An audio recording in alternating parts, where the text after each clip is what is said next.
Hello students, welcome back to the channel. तो बच्चों, आज हम लोग काइनेमेटिक्स का सीरीज स्टार्ट करने वाले हैं। तो फर्स्ट ऑफ ऑल आज हम लोग स्टडी करते हैं कि काइनेमेटिक्स का एक्चुअल मीनिंग क्या होता है। ओके, तो बेसिकली काइनेमेटिक्स मतलब काइन का मतलब, ठीक है, काइन का मतलब होता है मोशन। ठीक है, क्या होता है बच्चों? मोशन होता है। एंड मैटिक्स मतलब मैथ्स, तो मोशन में जो भी लगने वाली मैथ्स है उसको हम लोग कहते हैं काइनेमेटिक्स।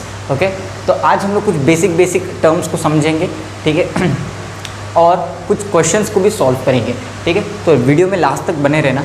तो फर्स्ट ऑफ ऑल अब हम लोग समझते हैं, अच्छा, कुछ ये वीडियो जो है थोड़ा सा डिटेल में नहीं होगा, इसका जो आने वाला वीडियो है वो मैं डिटेल में बनाऊंगा। ओके, चलिए तो स्टार्ट करते हैं। कुछ बेसिक टर्म्स है जिसका नाम है डिस्टेंस। ठीक है, तो as you all know distance होता क्या है। ठीक है, distance is nothing but it is the actual length covered by an object और body, is nothing but distance. ठीक है, अगर बात कर ली जाए इसके यूनिट की तो वो होता है मीटर। डिस्टेंस आपको मैंने बता दिया। अब डिस्प्लेसमेंट की बात करते हैं। तो डिस्प्लेसमेंट मतलब the shortest distance covered by an object is nothing but displacement. चलो उसको समझते हैं।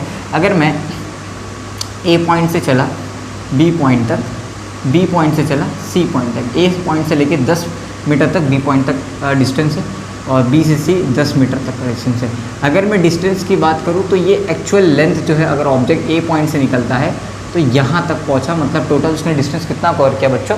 20 मीटर कवर किया। अगर मैं बात करूँ कि डिस्प्लेसमेंट क्या होगा, तो वो एक शॉर्टेस्ट लेंथ होगी ऑब्जेक्ट ने जो डिस्टेंस कवर किया होगा उसने। ठीक है, तो मान लो मैंने इसको ले लिया 5 मीटर। ठीक है, तो ये इसका क्या हो गया? डिस्प्लेसमेंट हो गया। The shortest length covered by an object is nothing but displacement, या आप लोग इसको शॉर्टेस्ट डिस्टेंस भी कहते हैं। अब इसमें बात समझने वाली ये है ना बच्चा, कि डिस्प्लेसमेंट जो होता है वो ज़ीरो हो सकता है, बट डिस्टेंस कभी भी ज़ीरो नहीं हो सकता है। ठीक है, अगर एक बार ऑब्जेक्ट ने चलना स्टार्ट किया, मोशन करना स्टार्ट किया, तो वो उसका डिस्टेंस कुछ ना कुछ कवर होगा। बट अगर डिस्प्लेसमेंट अगर बात की जाए, तो डिस्प्लेसमेंट की अगर मैं बात बताऊं, तो जैसे बात कर लेते हैं इस पॉइंट की, सर्कुलर मोशन की। अगर ऑब्जेक्ट ए पॉइंट से निकलता है और वापस ए पॉइंट तक आता है, तो उसका डिस्टेंस तो कवर हो जाएगा। ठीक है, अगर सर्कमफेरेंस से लोगे तो 2πr होता है। बट अगर मैं इसका डिस्प्लेसमेंट की बात करूँ, तो ए से निकला वापस ए पे आया, इट मीन्स इसका डिस्प्लेसमेंट जो हो गया वो ज़ीरो हो गया।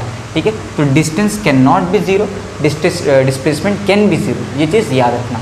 ठीक है, और चलो कुछ बेसिक वेरिएबल्स की बात कर लेते हैं। Variables in kinematics. तो काइनेमेटिक्स के जो वेरिएबल हैं वो डिस्टेंस है, डिस्प्लेसमेंट है, स्पीड है, वेलोसिटी, एक्सेलरेशन, जर्व। ये जर्व जो है हम लोग लास्ट में पढ़ेंगे। ठीक है, तो डिस्टेंस मैंने आपको बता दिया, इसका यूनिट मीटर होता है। ठीक है, डिस्प्लेसमेंट का भी यूनिट मीटर होता है। स्पीड का यूनिट क्या होता है? मीटर पर सेकेंड। वेलोसिटी का भी सेम, मीटर पर सेकेंड। एक्सेलरेशन का मीटर पर सेकेंड स्क्वायर। ठीक है, तो ये कुछ यूनिट्स हैं जो आपको अच्छे से याद रखना है। नाउ अब हम समझते हैं कि भाई स्पीड क्या होता है। तो स्पीड आपको जैसे पता है, स्पीड इज़ नथिंग बट, मैं यहाँ लिख देता हूँ, the total distance covered by an object upon time. Speed is nothing but distance upon time, है ना। कोई ऑब्जेक्ट कितने टाइम में कितना डिस्टेंस कवर करता है, उसी को हम लोग कहते हैं, उसका स्पीड कहते हैं। ठीक है, अच्छा, अगर इसकी बात कर ली जाए तो स्पीड जो है ये एक स्केलर क्वांटिटी है। कैसा है क्वांटिटी बेटा? Scalar quantity. अब कुछ लोग नहीं समझ पा रहे होंगे कि स्केलर क्वांटिटी होता क्या है। तो स्केलर क्वांटिटी मतलब ऐसी क्वांटिटी जिसके पास सिर्फ और सिर्फ क्या हो बच्चा? मैग्नीट्यूड हो और डायरेक्शन ना हो। ठीक है, चलिए अब अगर वेलोसिटी की बात की जाए, तो velocity is nothing but displacement upon time. ठीक है, डिस्प्लेसमेंट पर यूनिट टाइम हम लोग उसको कहते हैं। ठीक है, यूनिट टाइम में कितना डिस्प्लेसमेंट कर रहा है ऑब्जेक्ट, वो उसकी क्या बताएगा? वेलोसिटी बताएगा। याद रखना, distance is related to distance, speed is related to distance, okay, and velocity is related to the displacement. जहाँ वेलोसिटी आ रहा है वहाँ, जहाँ पे डिस्प्लेसमेंट आ रहा है वहाँ पे क्या होगा? वेलोसिटी आएगा। जहाँ डिस्टेंस आएगा वहाँ स्पीड आना ही आना है। ठीक है, और वेलोसिटी की अगर बात की जाए तो ये एक वेक्टर क्वांटिटी है बेटा। कैसी क्वांटिटी है? Vector quantity. ठीक है, वेक्टर क्वांटिटी। चलो यहाँ तक आप क्लियर हो गया होगा। अब थोड़ा सा बेसिक चीज़ें समझते हैं। यहाँ पे मैंने कुछ पॉइंट्स लिखा है, ठीक है, जिसमें से आपको सही ऑप्शन बताना है। देखिए, डिस्टेंस इक्वल हो सकता है डिस्प्लेसमेंट के, हो सकता है, ठीक है, बट ये भी एक कंडीशन नहीं है। ठीक है, यहाँ पे मैं आपको भी करेक्ट करता हूँ। डिस्टेंस क्या हमेशा डिस्टेंस क्या ग्रेटर होगा डिस्प्लेसमेंट से? इक्वल नहीं हो सकता। ये भी रॉन्ग है, ये पहला भी रॉन्ग है, दूसरा भी रॉन्ग है। ठीक है, तीसरा देखें तो distance greater than equal to क्या हो सकता है? डिस्प्लेसमेंट हो सकता है। ठीक है, डिस्टेंस डिस्प्लेसमेंट इक्वल हो सकते हैं, डिस्टेंस ग्रेटर हो सकता है डिस्प्लेसमेंट से, ठीक है, और डिस्टेंस जो है ये greater than equal to displacement हो सकता है, ठीक है। तो देखो यहाँ पे ये ऑप्शन और ये ऑप्शन दोनों गलत हो सकते हैं, ए और बी दोनों गलत हो सकते हैं, ठीक है, क्योंकि देखो एक में इक्वल पूरा बताया, एक में सिर्फ ग्रेटर बताया, तो ये रॉन्ग हो सकता है, वो ग्रेटर देन इक्वल टू दोनों हो सकता है, ठीक है, क्लियर हो गया। और ये तो डिस्टेंस कभी भी डिस्प्लेसमेंट से छोटा नहीं हो सकता, तो करेक्ट ऑप्शन क्या है आपका, बी है, ठीक है, ये चीज़ याद रखना। ओके, तो चलिए अब हम लोग बढ़ते हैं क्वेश्चंस की तरफ थोड़ा सा, और आपको थोड़ा सा चीज़ बता दिया जाए कि मैं अगर आपको बता दूँ स्पीड की, तो स्पीड ठीक है आप लोग लिख लो, फिर हम लोग बात करते हैं स्पीड और वेलोसिटी की, थोड़ा सा दो चीज़ आपको समझाना है, फिर उसके बाद हम लोग क्वेश्चन की तरफ बढ़ते हैं।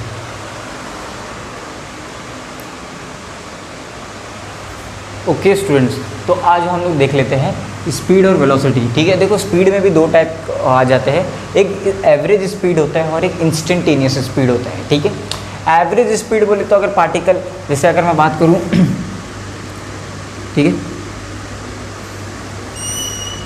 ठीक है, पार्टिकल ए से बी तक का गया, इस दौरान इसका एवरेज स्पीड कितना होगा, तो वो हम लोग निकालते हैं, ठीक है। अगर मैं बात करता हूँ पार्टिकल जो है मेरा ए से बी तो गया, ठीक है, अगर मैं बात करता हूँ कि ए से बी जाने में एट टाइम 4 सेकेंड पे उसका स्पीड कितना होगा, तो वो उसका हो जाएगा एक इंस्टेंट पे, ठीक है। किसी इंस्टेंट पे अगर आप उसका स्पीड निकाल रहे हो तो वो क्या हो जाएगा, उसका इंस्टेंटेनियस स्पीड हो जाएगा, ठीक है, कोई भी इंस्टेंट पे, ठीक है। अगर मैं बात करूँ वेलोसिटी की, तो सबसे पहले आपको बता दूँ वेलोसिटी का फॉर्मूला क्या होगा, velocity is nothing but displacement upon time, ठीक है, डिस्प्लेसमेंट अपॉन टाइम। इसी तरीके से इंस्टेंटेनियस वेलोसिटी की अगर बात की जाए तो इंस्टेंटेनियस क्या हो जाएगा, इंस्टेंटेनियस अगर वेलोसिटी की बात की जाए तो अगर मैं बात करता हूँ कि इस पॉइंट पे, ठीक है, इस time is equals to 4 second पे इस पार्टिकल का वेलोसिटी कितना होगा, तो वो मैं किसकी बात कर रहा हूँ, इंस्टेंटेनियस की बात कर रहा हूँ। देखो याद रखो, अगर आपको किसी पर्टिकुलर पॉइंट पे उसका स्पीड या वेलोसिटी निकालना है तो आपको डिफ्रेंशिएशन करना पड़ेगा, क्या करना पड़ेगा, डिफ्रेंशिएशन करना पड़ेगा, ठीक है, याद रहेगा आपको, याद रहना चाहिए आपको, ठीक है। दूसरा, अगर आपको किसी ए से बी के पॉइंट के बीच में अगर आपको कोई भी एवरेज अगर निकालना है तो आप एवरेज वेलोसिटी या स्पीड निकाल सकते हो, बट यहाँ पे आपको डिफ्रेंशिएशन करना रहेगा, ठीक है। तो एक एवरेज वेलोसिटी होती है, एक इंस्टेंटेनियस वेलोसिटी होती है, एवरेज स्पीड और इंस्टेंटेनियस स्पीड होती है, ठीक है। तो ये कुछ चीज़ें थी जो आपको अच्छे से निकालने आनी चाहिए, ठीक है। तो अभी इस टॉपिक पे हम लोग बात करें, इस पूरे लेक्चर में, इस पूरी सीरीज़ में एक या दो पार्ट में हम लोग सिर्फ एवरेज स्पीड की बात करेंगे एंड एवरेज वेलोसिटी की बात करेंगे, ठीक है। जो डिफरेंशिएशन वाला पार्ट है वो मैं आपको पहले डेरिवेटिव डिफरेंशिएशन पहले पढ़ाऊँगा, उसके बाद आपको फिर डिफरेंशिएशन पे आपको क्वेश्चन सॉल्व करने रहेंगे। It means different instantaneous velocity या स्पीड निकालेंगे हम लोग, ठीक है। तो याद रखो काइनेमेटिक्स में आपको सारी चीज़ें एकदम अच्छे से आनी चाहिए, आपको काइनेमेटिक्स अच्छे से आता है, सर्कुलर मोशन अच्छे से आता है, तो आप लोग रोटेशनल मोशन वगैरह वाले जो चैप्टर्स है बहुत अच्छे से कर सकते हो, ठीक है। तो चलो अब हम लोग बढ़ते हैं नेक्स्ट पार्ट की तरफ, जो है हमारा क्वेश्चन वाला पार्ट। तो इसको जल्दी से लिख लो या स्क्रीनशॉट ले लो, फिर हम लोग बढ़ते हैं आगे की तरफ।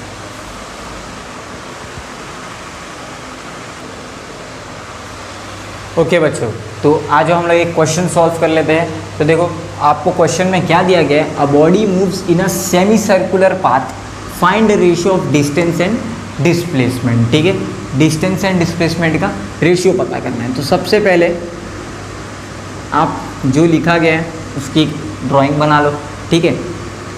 तो बॉडी एक सेमी सर्कुलर पाथ में क्या करी है, मूव की है, ठीक है। ये एक सेमी सर्कुलर पाथ है ना, ओके ओके। तो यहाँ से बॉडी ऐसा गई है, देन ये उसका क्या हो जाएगा, रेडियस, ये भी उसका क्या हो जाएगा, रेडियस। हमें क्या बोला है बच्चा, इसका क्या पता करो, रेशियो पता करो। तो रेशियो कैसे पता करोगे, तो आप लोग पहले सबसे पहले डिस्टेंस अपॉन डिस्प्लेसमेंट, ठीक, ये लिखोगे, ठीक है। रेशियो बोले तो अपॉन में ही होगा, ठीक है। अब डिस्टेंस की अगर बात की जाए तो डिस्टेंस कितना होगा इसका, देखो बॉडी कैसा की है, एक पॉइंट ए पॉइंट से बी पॉइंट तक गई है, ठीक है। ये सेमी सर्कुलर है। अगर हम लोग सर्कल की बात करें, ठीक है, अच्छे से बना दिया जाए, अगर हम लोग सर्कल की बात करें तो बच्चा अगर बॉडी ए पॉइंट से निकल के बी ए पॉइंट तक आ रही है, तो उसने एक पूरा डिस्टेंस कितना कवर किया है, सर्कमफेरेंस लोगे तो हम लोग को सर्कल का सर्कमफेरेंस पता है 2πr, ठीक है।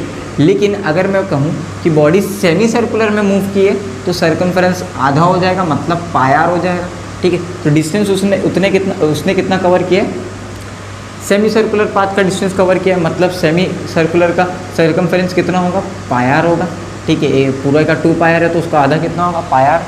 फिर क्या करोगे, उसका डिस्प्लेसमेंट निकालोगे। तो डिस्प्लेसमेंट के लिए मैं ये पाथ थोड़ी ना चूज़ करूँगा, मैं ये पाथ चूज़ करूँगा।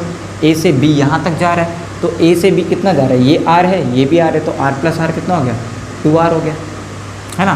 तो r कैंसिल हो गया, तो हमें डिस्टेंस एंड डिस्प्लेसमेंट का रेशियो कितना मिला, डिस्टेंस और डिस्प्लेसमेंट का हमें रेशियो मिल गया, π/2 का रेशियो हमें मिलता है, ठीक है।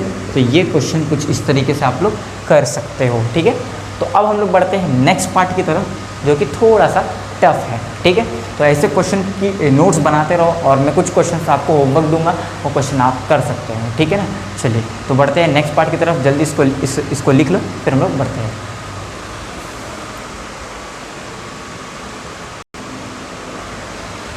ओके स्टूडेंट्स, तो अब हम लोग बढ़ते हैं नेक्स्ट क्वेश्चन की तरफ बच्चों। तो देखो क्या दिया गया है, a particles cover 1/4 of circle, find the displacement of the particle, ठीक है। देखो एक पार्टिकल है जो ए पॉइंट से बी पॉइंट से निकल के यहाँ तक सर्कल के 1/4 इतना हिस्सा कवर किया ना, इतना ही होगा 1/4, ठीक है। तो इसका 1/4 कवर किया उसने डिस्टेंस, तो हमें क्या बोला है, डिस्प्लेसमेंट पता करो। एक्चुअली में हम लोग को ये वाला जो पार्ट है ये पता करने बोला है, ठीक है। अगर डिस्प्लेसमेंट की बात करेंगे तो ये होगा, तो ये आपको इस पार्ट को मैं अगर ऐसा निकाल के आपको बताऊं तो ये आपका क्या बन गया, राइट एंगल ट्राइंगल बन गया, ठीक है। अब यहाँ से ये भी आ रहे हैं, ये भी आ रहे हैं, ठीक है। आपके पास दोनों साइड दी गई है, तो आप इसका डिस्प्लेसमेंट निकाल सकते हो, है ना। तो सोल्यूशन लिखो, ठीक है। तो सोल्यूशन क्या लिख सकते हो आप, एक फॉर्मूला लगा सकते हो, आपने बचपन से पढ़ा है, हाइपोटेन्यूस। अच्छा ये इसका डिस्प्लेसमेंट, इसको मैं एस दे देता हूँ, ठीक है। तो हाइपोटेन्यूस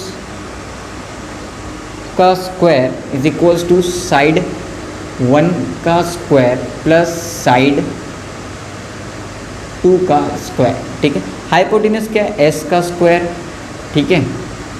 साइड 1 क्या है, आर का स्क्वायर प्लस आर का स्क्वायर, ठीक है। अब क्या करो, स्क्वायर रूट लोगे तो एस इज इक्वल्स टू क्या हो जाएगा आपको, आर का स्क्वायर प्लस आर का स्क्वायर, ठीक है। अब आर प्लस आर कितना हो जाएगा, ठीक है। यहाँ पे स्क्वायर रूट मत लो, ठीक है। S square is equals to 2r square. अब क्या करो, स्क्वायर रूट ले लो, तो स्क्वायर रूट लेने से क्या होगा, देखो S square is equals to √2r का स्क्वायर, ठीक है। अब देखो यहाँ पे दोनों तरफ स्क्वायर रूट ले लियो, तो स्क्वायर से रूट कैंसिल हो जाएगा, ये स्क्वायर से ये रूट कैंसिल हो गया, ठीक है। लेकिन √2 के पास रूट रहेगा, तो आपको डिस्प्लेसमेंट कितना मिल गया, √2 और r, तो ये आपका क्या आ गया, आंसर आ गया, ठीक है। तो आपको डिस्प्लेसमेंट कितना मिला, √2r मिला। तो कुछ इस तरीके से आपको काइनेमेटिक्स में क्वेश्चन देखने मिल सकते हैं। तो इस क्वेश्चन की बहुत अच्छे से प्रैक्टिस कीजिए। तो आज के लिए इतना ही, हम लोग मिलते हैं नेक्स्ट वीडियो में। तो thank you very much students. इस वीडियो को ज़्यादा से ज़्यादा लाइक कीजिए, शेयर कीजिए और कमेंट कीजिए कि आपको कौन सा पार्ट और डिटेल में समझना है, ठीक है। मैं अभी काइनेमेटिक्स का एक सीरीज़ स्टार्ट करने वाला हूँ, तो थोड़ा सा वीडियो पे बने रहिए और जो आपको डाउट होता है तो उस पर कमेंट कीजिए। तो थैंक यू वेरी मच, मिलते हैं नेक्स्ट वीडियो में।